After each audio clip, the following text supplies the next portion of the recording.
Good morning to all. Today let us solve some problems based on capacitance and charge distribution.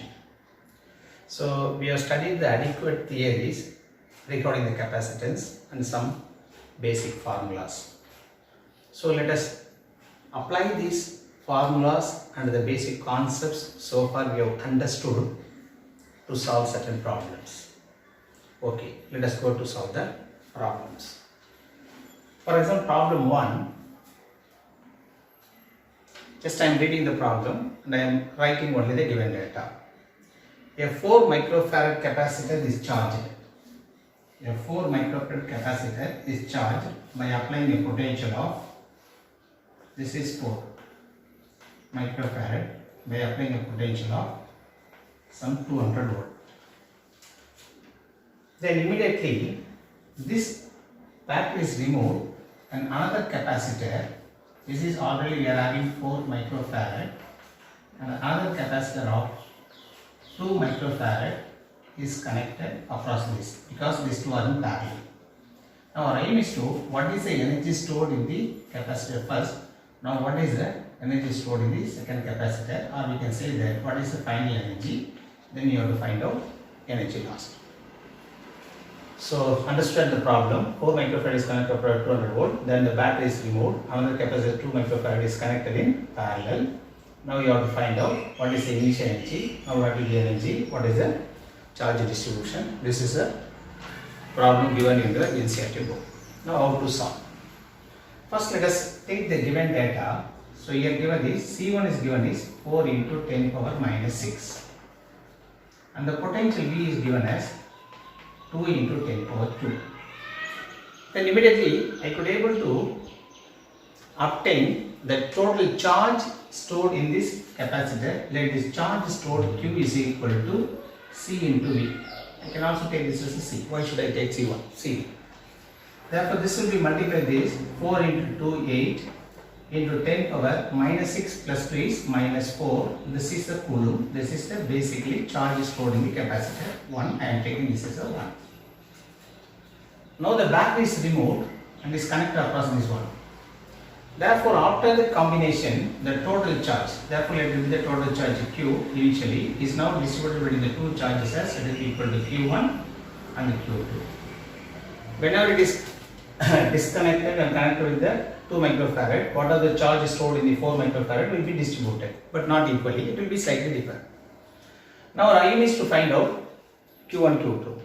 But for Q means, now this combination of these two, Q means combination of these two. When the capacitors are kept in combination, you see this overall capacitance C1, C2 are parallel, therefore you can say that Q is equal to C1 plus C2 because they are in parallel. And let the potential between the two will be common potential equal to V, let it be equal to V. I think you could be able to understand. These two are in parallel, therefore parallel capacity C1 plus C2, and this will maintain some new potential, let it be equal to V, it depends upon the charges. Now I am going to apply this to the as the issue 1. Therefore this is Q. Now according to this one, Q equal to C1 plus C2 into V must be equal to Q1 is initial charge, that is equal to, you can take it as C1V plus C2. Another capacitor, for the purpose, suppose I am taking this 2 microfarad, means originally the 2 microfarad is not connected to any battery, or we can say that originally the potential across to 2 microfarad can be taken as 0. Therefore I can take this is V2 0. Therefore C1 V1 plus C2 V2 is 0. Originally this 2 microfarad is not connected to any potential. Therefore this is C1 plus C2 V is equal to C1 V1. From here you can find out V, common potential is C1 by C1 plus C2 into V. So therefore the total charge Q equal to Q1 plus Q2 and Q is equal to combination of these two. The total charge is C1 plus C2 into V. From which you can find out V equal to, what is C1? 4. What is C1 plus C2? 4 plus 2. This is 4 plus 2, 6. Micro may cancel. V1 is how much? 200. 2 into 10 power plus 2. So this can be cut 3. Therefore V could be written as 4 by 3 into 10 power 2. This is V. This is a common potential. Now our aim is to find out the energy loss. So before combination of this, what is the energy stored here is U1 equal to, we can take this as half into C1 into V1 square. Half into C1 is 6 into 10 power minus 6.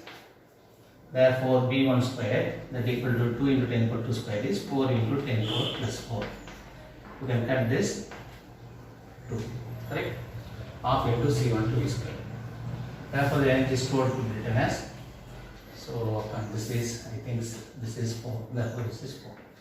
2 4s are 8 into 10 power minus 6 joule is initially the energy stored in the capacitor, this one.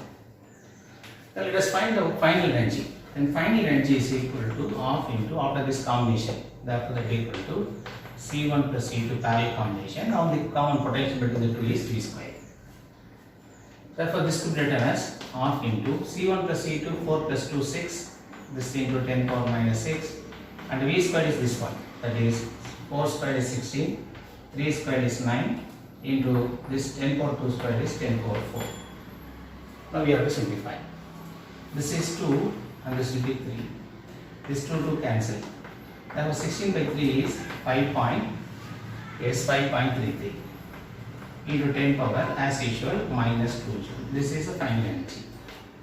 Now they are asking you what is the energy loss. If we can find out energy loss delta U is equal to U final, initial energy more, U initial minus U final. U final is 8 minus 5.33 into 10 power minus 6. This could be 2.67 into 10 power minus 6. This is the problem.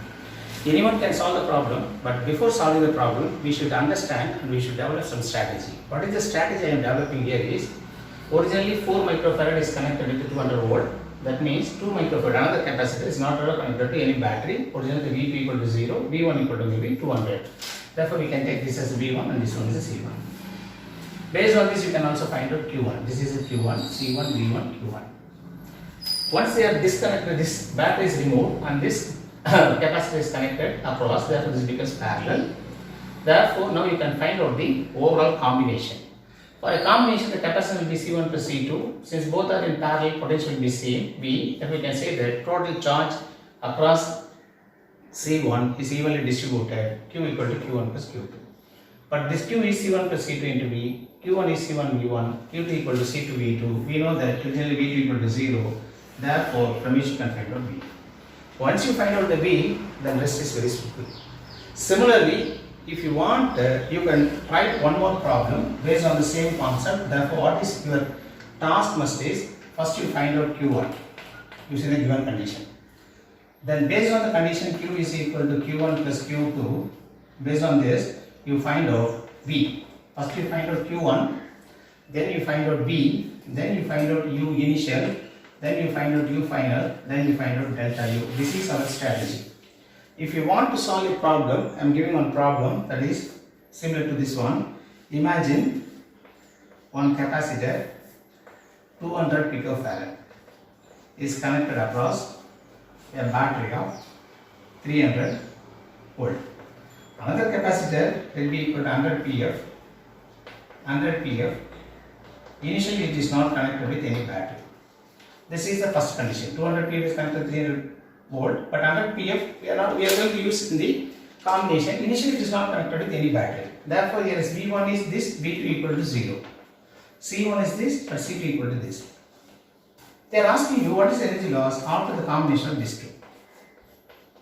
After the combination of these two. This is 200 and this is 100 and this will be V, this will be V. Based on this, you have to find out Q equal to Q1 plus Q2. Similarly, you have to find out V. Once you find out V, you know V1, this is the initial energy. If you know V, you know the final energy. Based on this, you could solve the problem. Solving the problem is not difficult unless you develop one particular strategy.